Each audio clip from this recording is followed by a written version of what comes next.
Il derby della costa tirrenica messinese torna a giocarsi in Serie D nell'impianto barcellonese del Dalcontres Barone dopo oltre 25 anni di attesa. L'ultimo incrocio in quarta serie risaliva infatti al 21 maggio del 2000, riportando in campo una sfida dal grande valore storico e simbolico. I Gia Virtus e Milazzo si ritrovano una di fronte all'altra in una giornata carica di emozioni, capace di accendere l'entusiasmo di due città e di restituire al campionato il fascino di una rivalità che nel massimo torneo dilettantistico nazionale mancava da troppo tempo. Una cornice di pubblico straordinaria accompagna il ritorno del derby con spalti gremiti e un colpo d'occhio degno di categorie superiori. In campo è partita vera, l'I Gia Virtus parte forte e prende subito in mano il pallino del gioco mettendo pressione alla difesa mamertina. All'11° Calafiore prova la conclusione dal limite dell'area, ma il pallone termina di poco a lato. Al 34° altra grande occasione per i giallorossi, Maltese svetta di testa sugli sviluppi di un calcio d'angolo, sfiorando il vantaggio che arriva però al 41° quando Samaché approfitta di un pasticcio difensivo del Milazzo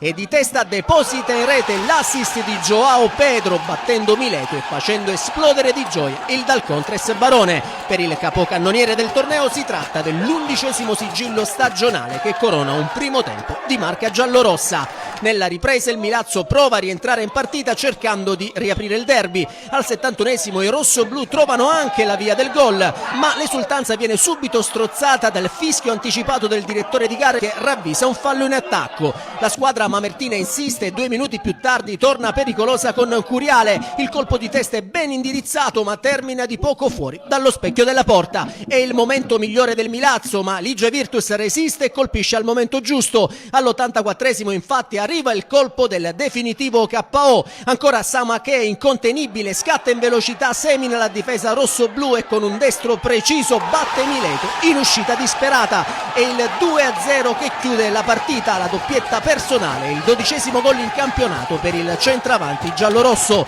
Pochi minuti dopo mister Mara gli concede la meritata passerella tra gli applausi del pubblico per un attaccante sempre più capocannoniere del torneo.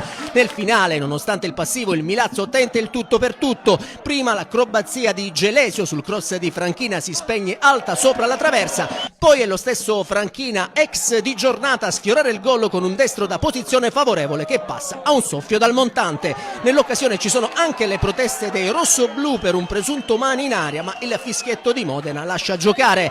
Il derby finisce praticamente qui, l'I Gia Virtus sale a quota 37 punti, conquista la vetta solitaria del girone, stacca il Savoia, fermo a 35 raggiunto al secondo posto dall'Athletic Palermo. Il Milazzo resta a 29 punti, scivola al 7° posto a 3 lunghezze dalla zona playoff, ma con un margine rassicurante di 10 punti sulla zona playout. Una vittoria pesante per i giallorossi al termine di un derby che ha regalato soprattutto grande correttezza in campo e fuori.